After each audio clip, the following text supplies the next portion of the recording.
Alors, ma première question. Bon, on vient de discuter avec Valeria Bruni-Tedeschi et on parlait d'humour parce que je trouve que le film a vraiment une sorte de. Enfin, a beaucoup d'humour, présente beaucoup d'humour, c'est très enlevé. Il y a l'idée du fou rire derrière qui est vraiment très excitante, hein, alors que le film traite de choses aussi très, très profondes et plus tragiques. Et Valeria disait ces choses-là, elles se décantent dès le scénario. Et dans votre association d'écriture, je voulais savoir comment ça s'est passé. Est-ce que vous aviez toutes les deux en tête l'idée aussi de rire et d'amener l'humour à l'écran? On ne se le formulait pas. C'est-à-dire que Valeria et moi, on a ce point commun de ne pas chercher à savoir à quel genre appartient ce qu'on est en train d'écrire. Si c'est un drame, si c'est une comédie. Voilà, on ne cherche pas ça. Donc on ne s'est pas dit, tiens, il faut que ce soit drôle. Il se trouve que Valeria, elle est drôle. Elle est drôle. Enfin, moi, elle me fait beaucoup rire. Elle me fait beaucoup rire dans la vie. Elle me fait beaucoup rire comme actrice. Et ce qui me fait rire chez elle dans la vie, on retombait dessus au scénario. C'est-à-dire que par exemple, elle a des sentiments très, très, très forts qui sont poussés à l'extrême. Et poussés à l'extrême, ça donne par exemple d'aller le plus sérieusement du monde voir un prêtre pour lui demander de lui faire un enfant par charité chrétienne, parce que la charité chrétienne, c'est le don de soi. C'est une espèce de logique qui est la sienne et qui finit par faire rire. Mais quand elle y pense, à cette scène-là par exemple, quand elle l'écrit, c'est très très très sérieux. Très sérieux. C'est vrai, il n'y a pas de raison, puisqu'elle n'a pas d'homme pour lui faire un enfant, et qu'elle est croyante, et qu'elle est pratiquante, il n'y a aucune raison qu'elle n'aille pas voir le prêtre qui pourrait très bien lui donner son sperme et lui faire un enfant. Mais c'est que la drôlerie arrive très sérieusement, en fait. S'il y en a, j'espère qu'il y en a. Mais si vous me dites qu'il y en a, en tout cas, oui, elle arrive. Je vais vous couper parce qu'il y a effectivement le collier. Ah, le collier. Ah, pardon. Pardon. C'est un des risques du. Et ça fait. Ah oui, c'est très désagréable. Comme dans Singing in the Rain, dans la fameuse comédie musicale des. Bon. Ok. On continue. On reprend un petit peu Sur le scénario. On reprend tout. Est-ce que vous pouvez me raconter comment vous avez écrit le scénario? Est-ce que c'était à la base une intention de Valeria Bruni-Tedeschi de raconter le milieu, ce qu'est être une actrice, ou en tout cas s'immerger dans cet univers? Et comment vous avez travaillé toutes les deux? Comment on a travaillé toutes les deux, ça remonte à loin, parce qu'on s'est rencontrés quand on a fait ensemble mon premier court-métrage, c'était en 88. Après, on a travaillé ensemble, pas à l'écriture, elle comme actrice, moi comme réalisatrice, pendant des années. On est devenus amis, et puis un jour, il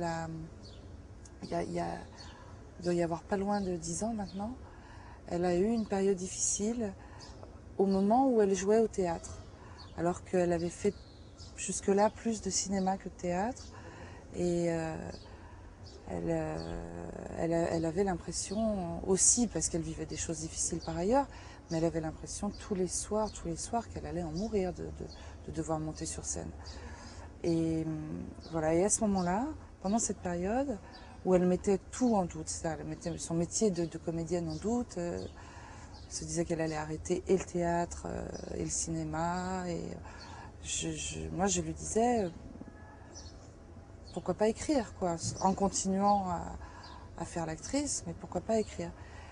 Et en fait c'est une chose, je crois, dont elle avait envie très très profondément, et depuis très longtemps, peut-être même depuis l'enfance, mais qu'elle ne s'autorisait pas à faire, parce que bêtement, quand on prend je sais pas, après nos études ou tout jeune, sans même faire d'études, on prend un chemin et on ne s'autorise pas au reste.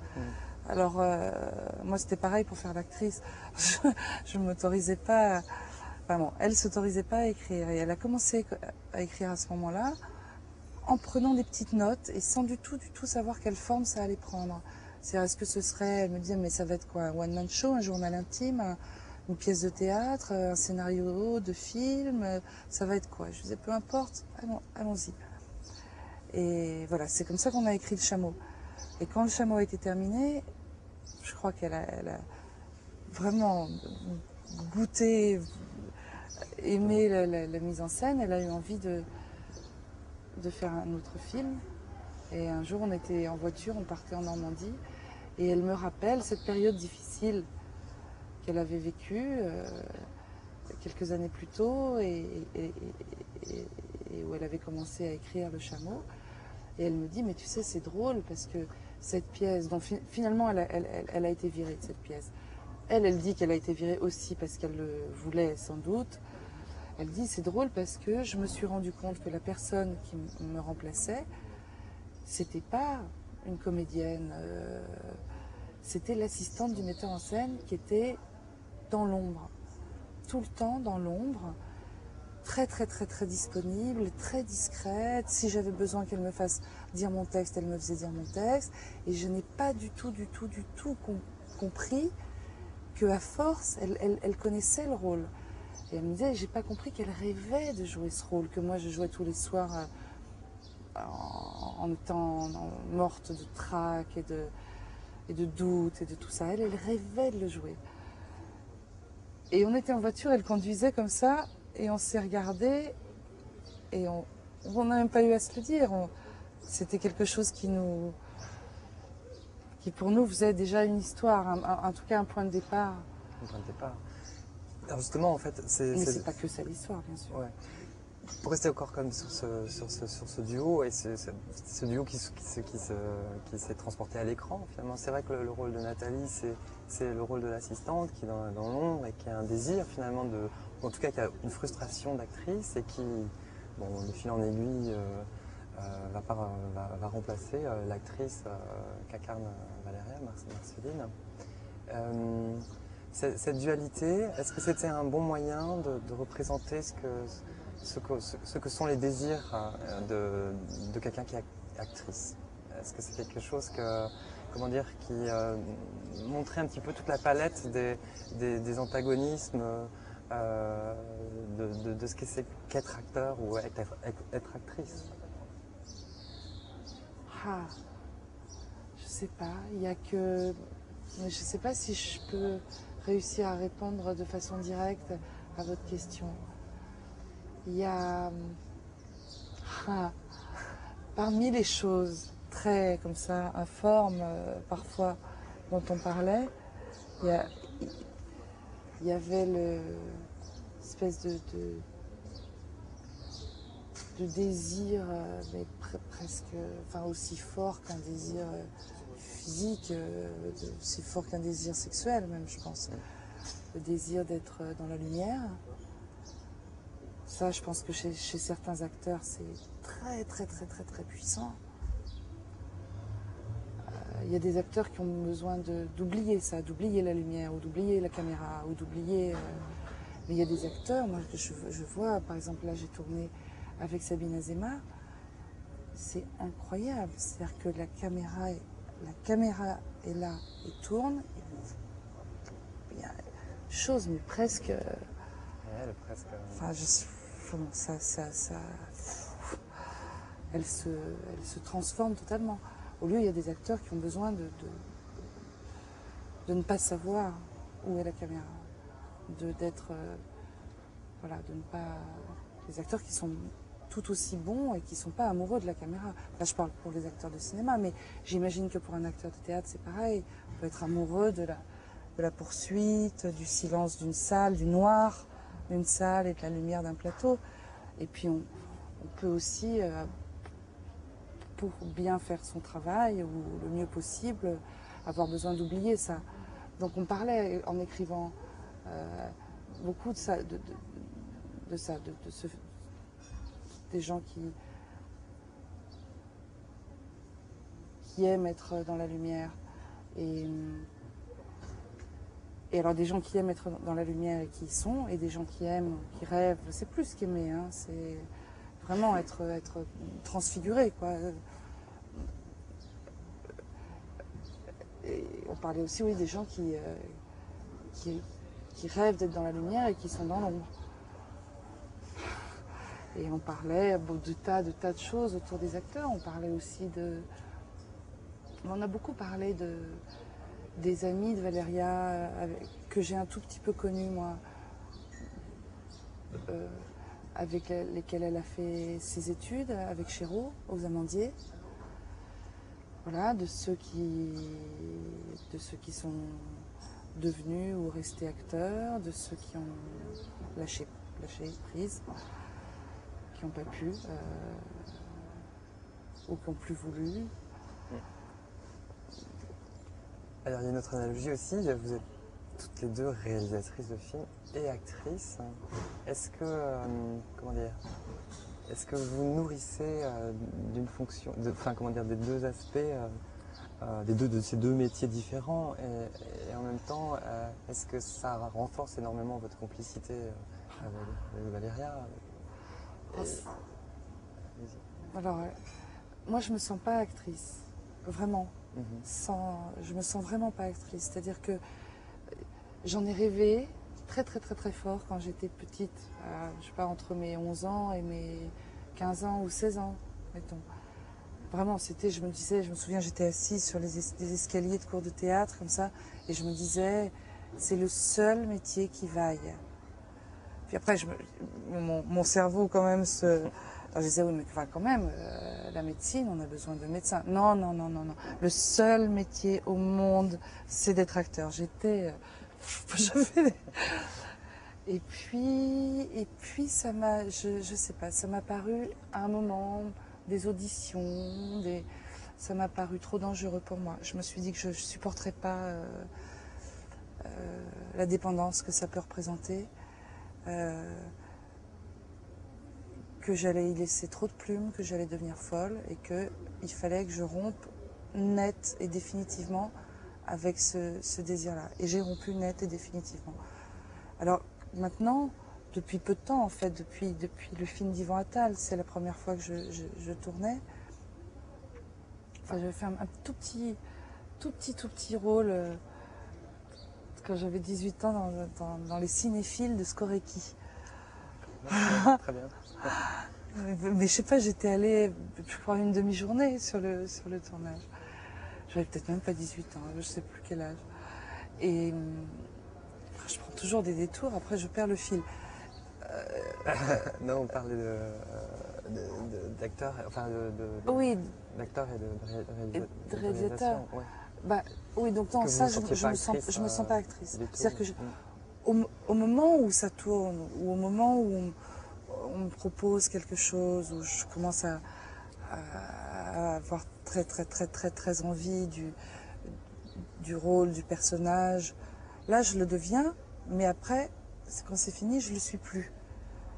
Voilà. Et avant, je le suis pas. Alors que pour mon travail de réalisatrice, c'est différent. C'est-à-dire, pas que je me dise ah je suis réalisatrice, mais je me dis pourvu que je puisse faire un autre film, pourvu qu'après ce film-là, je fasse pas perdre d'argent et que je puisse faire un autre film. Alors que quand je fais l'actrice, je me dis pas pourvu que je puisse faire un autre film.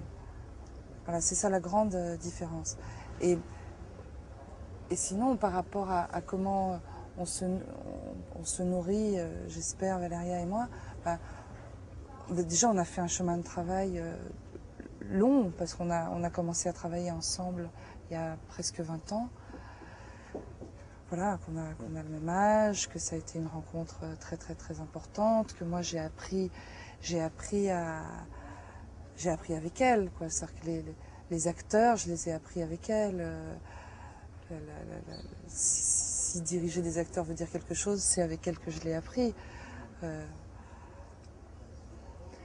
Pour revenir à votre personnage, Nathalie, il y a un grain de folie dans ce personnage incroyable qui, en tout cas, est prêt à tout lâcher du jour au lendemain pour l'amour qu'elle se découvre, pour le metteur en scène que je joue, Mathieu Amalric. Et ça, est-ce que c'est un personnage que... En fait, c'est un personnage qui porte en soi en plus beaucoup de ressorts comiques. Je pense notamment à cette scène devant la glace où vous faites des grimaces. Elle est toujours en fait dans la, comment dire, dans la représentation aussi. Elle en rêve. Elle en Elle rêve. peut pas. Elle peut pas. Elle monte pas sur scène. C'est ça. La pauvre. Le Sauf rapport, à la fin. alors, le rapport, alors, pour le coup, peut-être plus personnel, enfin, le rapport à l'enfant. C'est cette scène assez violente où elle est en colère parce que Marceline a récupéré sa fille. Merci. Comment vous l'avez construit ce personnage en fait? Je suis très curieux de ça parce qu'il porte vraiment, il a vraiment une importance énorme. Enfin, je trouve vraiment une grande importance dans le film.